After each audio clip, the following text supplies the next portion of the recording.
Tonight, our final broadcast is the end of an era for tvCentral. CEO Daryl Anderson and Managing Director Paul Fawcett take the time to thank everyone involved with tvCentral over the years.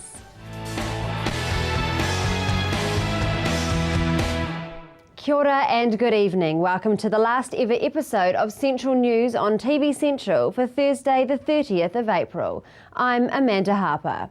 In today's news, this morning, Mount Maunganui police arrested a person of interest in relation to the theft of a charity bucket for the Nepalese Society taken from a backpackers in Tauranga yesterday. Police would like to thank members of the public for their interest and assistance in identifying the person responsible. A local 18-year-old female has been bailed to appear in the Tauranga District Court.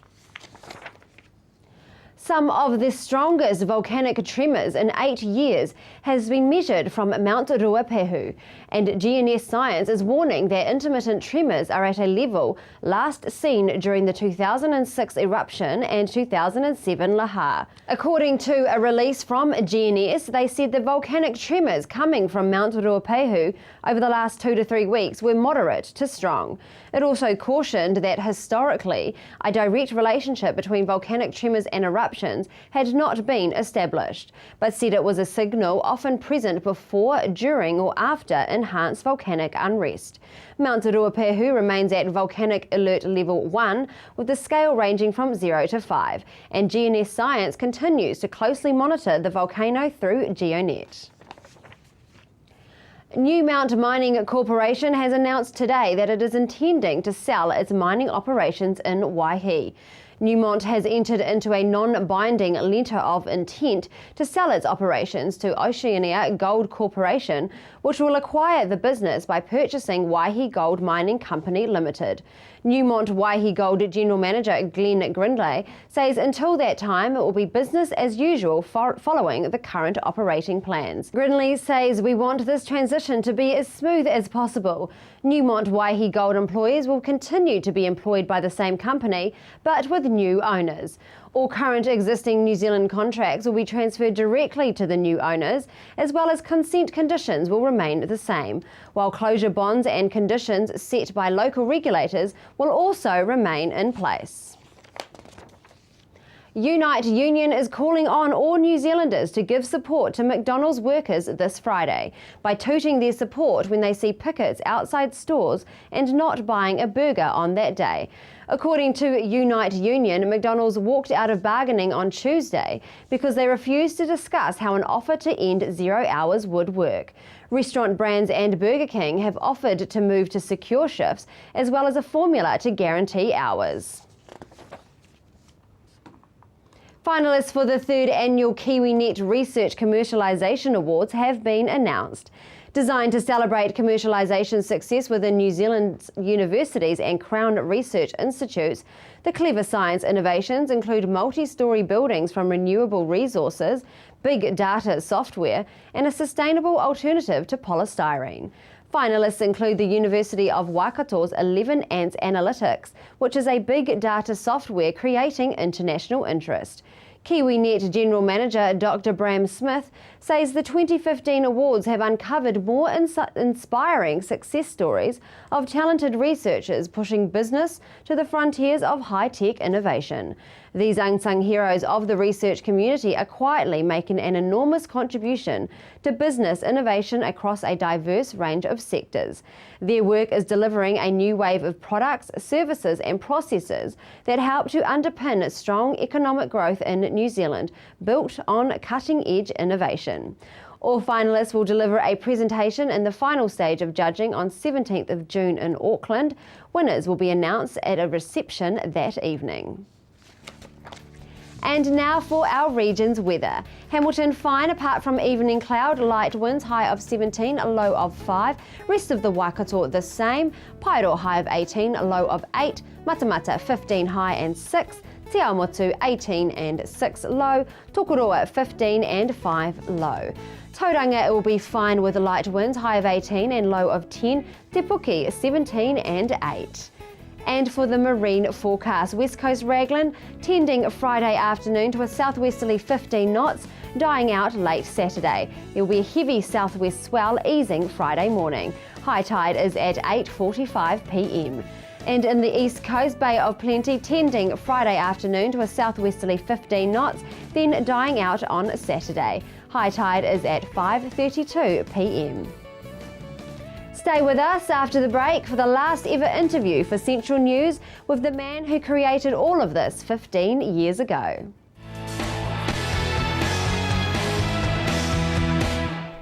Daryl, 15 years of broadcast, tvCentral is coming to an end.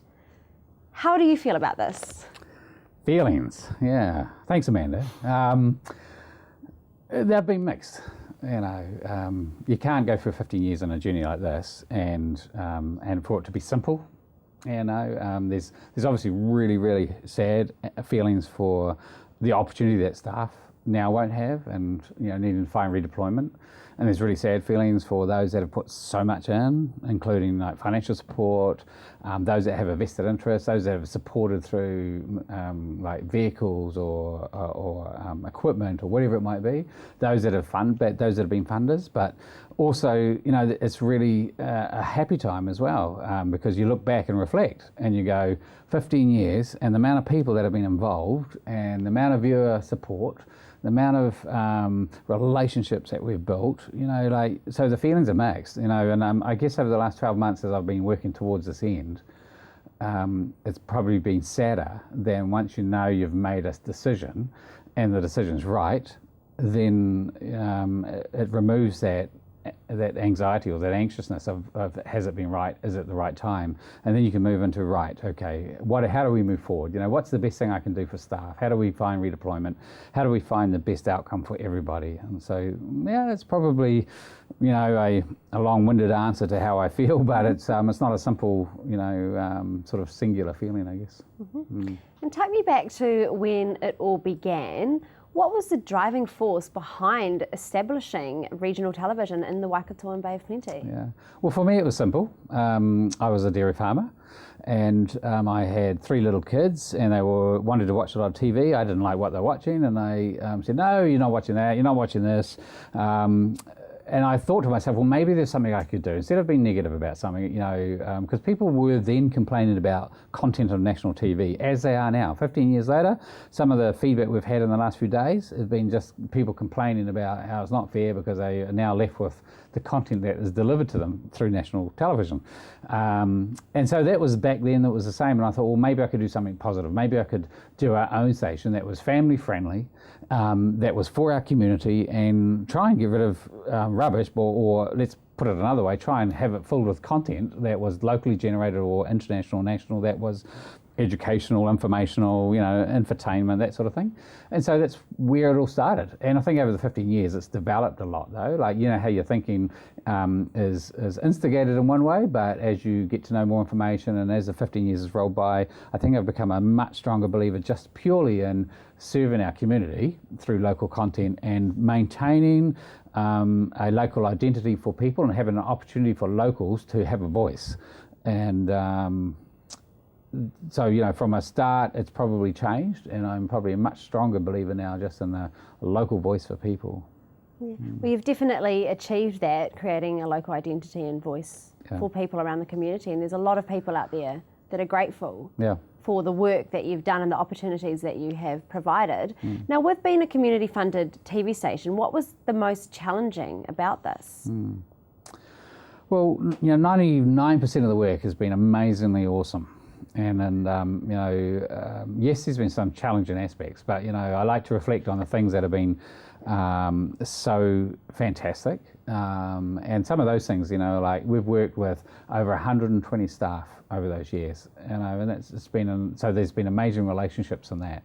We've worked with over 5,000, commercial relationships, and we have those relationships, and then a whole lot of local government relationships, and a whole lot of governmental relationships, right through the Prime Minister's been through, 2 or 3 times here, and so if you reflect on all of the fantastic things, it takes away some of the struggle. And that struggle was primarily around finances. You know, it was like we had a great idea, we had a great service, we had so many people that are involved and had benefited amazingly from it, yet we weren't able to find a consistent, sustainable way of funding it. I believe there are ways, and there still are ways in the future, but it can't be done just on a purely commercial, you know, here's our region, we'll pay for the service because we want a local identity. It's got to come from central government, it's got to come from New Zealand On Air, that they've got to see and understand the value and participate in that and allow us to preserve and capture our local identity. Yeah. Thank you very much, Daryl. I just want to actually take this opportunity to thank you personally for the opportunity that you have provided with me. Sure. And I definitely want to keep in touch with you over the next few years. We will be back after the break with Paul Fawcett as well as Daryl.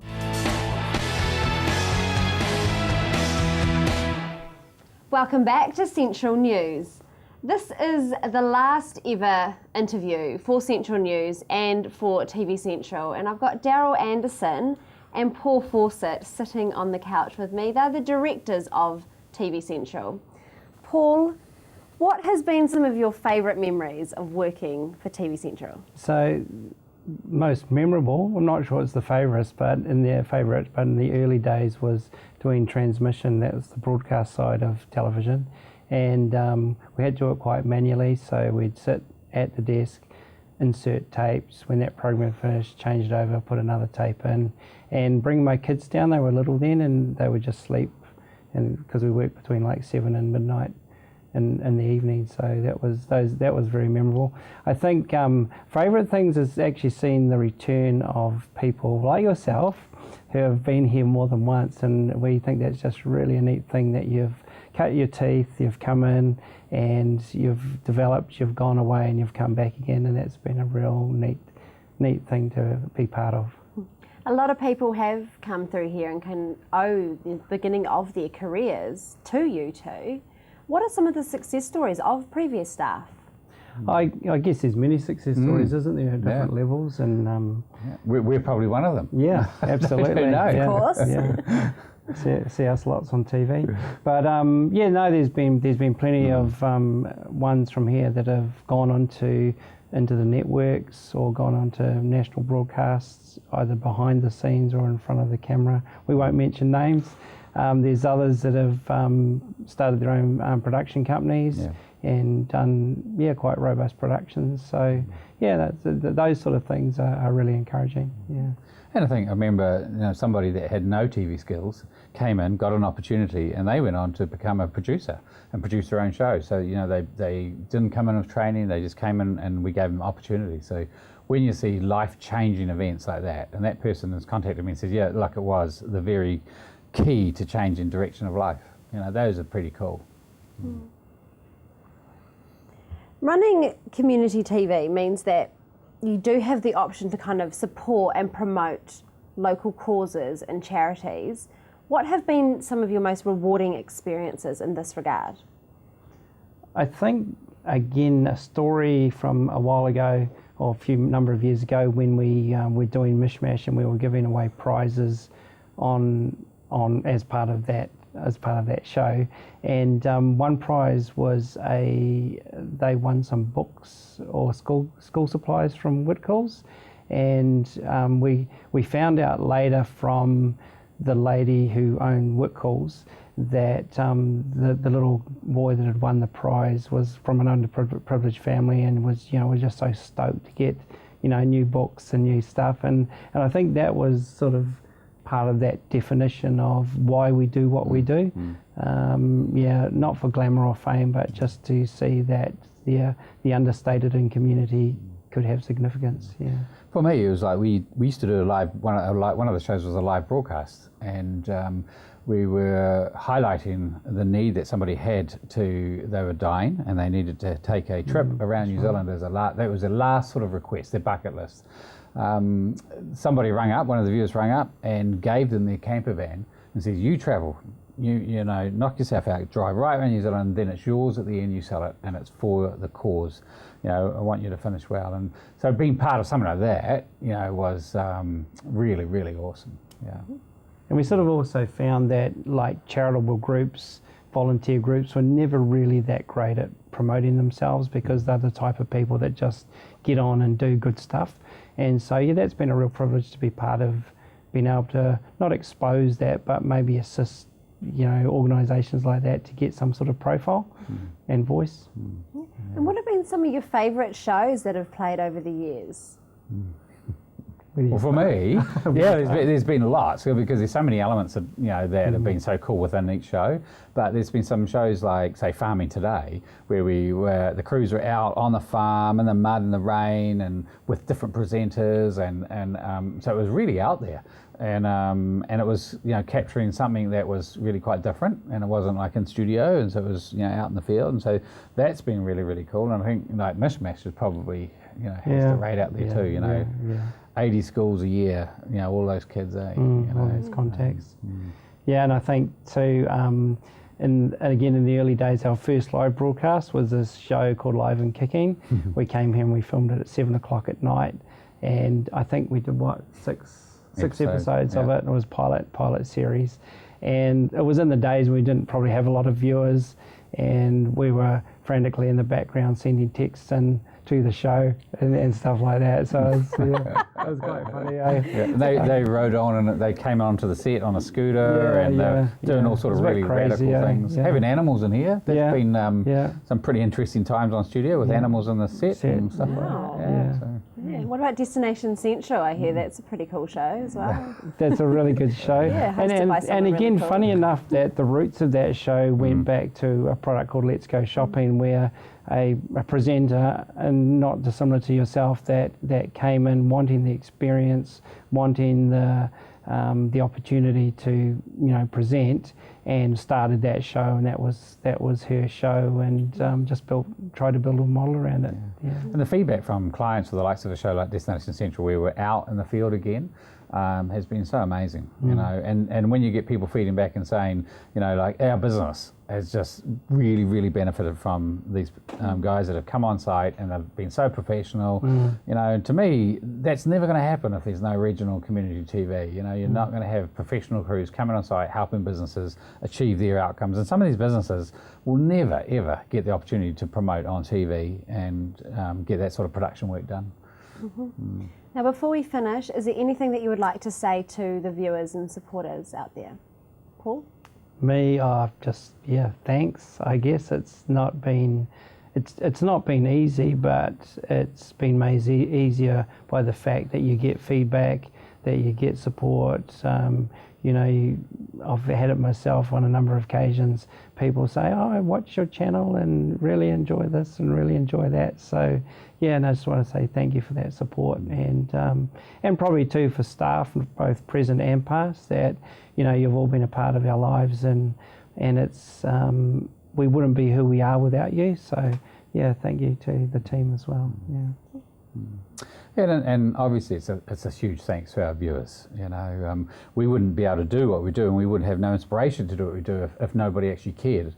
You know, when Coleman Brunton survey came through, you know, at 126,000 viewers, it was like, yes, you know, we're making a difference out there. We are in people's homes, and they're choosing us, you know, and the content that we're providing, and it's been, you know, so inspirational anyway for me and for the team. I think, you know, that we can contribute to people's daily lives by adding to their adding to what they want, what they watch, our content, you know, all that sort of thing. And so viewers, yes, number one, and then I think, you know, Paul touched on it, like the relationships that we have out in the community, you know, from like the government, on the government side, through to local government, mayors, through to business leaders, and then through to charitable organisations that we've been working with, through to you know, the little old lady, nothing against her, but, you know, and her point of interest that she's been interested in, or that might have been a knitting group or something that we've promoted or done. And so, you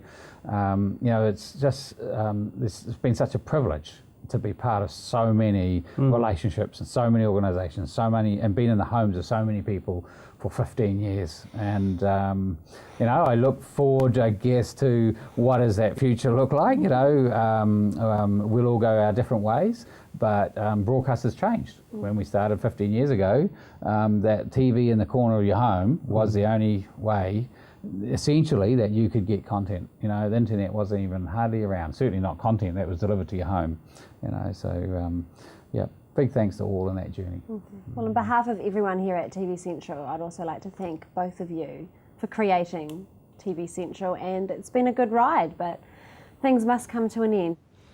Thank you, Daryl and Paul, for all the hard work that you guys have put in over the years. Now, to finish off the show, we have put together a little tribute video filmed and edited by Davis Boyce, and it will feature a few familiar faces.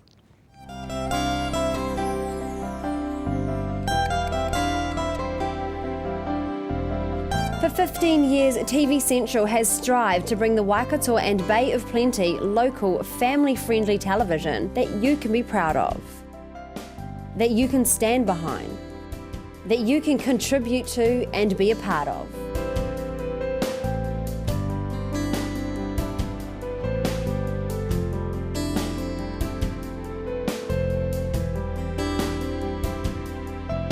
tvCentral has always tried to be a place where local people can get started and prove themselves, where the talented and creative can come together to make their mark and achieve.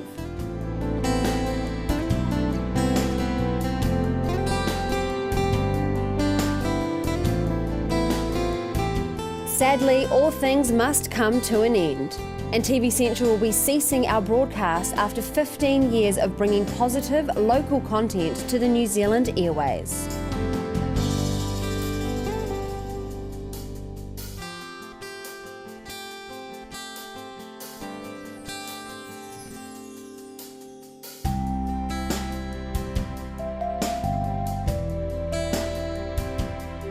We would like to take a moment to thank Daryl and Larissa Anderson, a man and woman whose dream grew into something that has touched many lives and created many opportunities around the region. We would also like to thank the community, our loyal viewers, for supporting us, for being involved, for believing. And lastly, we would like to thank every single person who has ever come into our little rural TV station and put in a hard day's work for the dream. You are all so appreciated. We couldn't have done it without each and every one of you. From all of us at tvCentral, thank you and good night. Thank you, Daryl and Paul. We all appreciate everything that you have done for us. Thank you to our viewers for watching Central News. We will still keep everything online on our YouTube channel, and even though that this is the end, it has been a wonderful journey. tvCentral has touched so many lives and affected and helped so many people. From all the team here, thank you for all your support. Email news@tvcentral.co.nz if you have any messages. We would love to hear from you, or post any feedback on our Facebook page. I won't be back on screens tomorrow with stories from the Waikato and Bay of Plenty. This is Central News on tvCentral. My name is Amanda Harper. Have a good night. Ko Marie.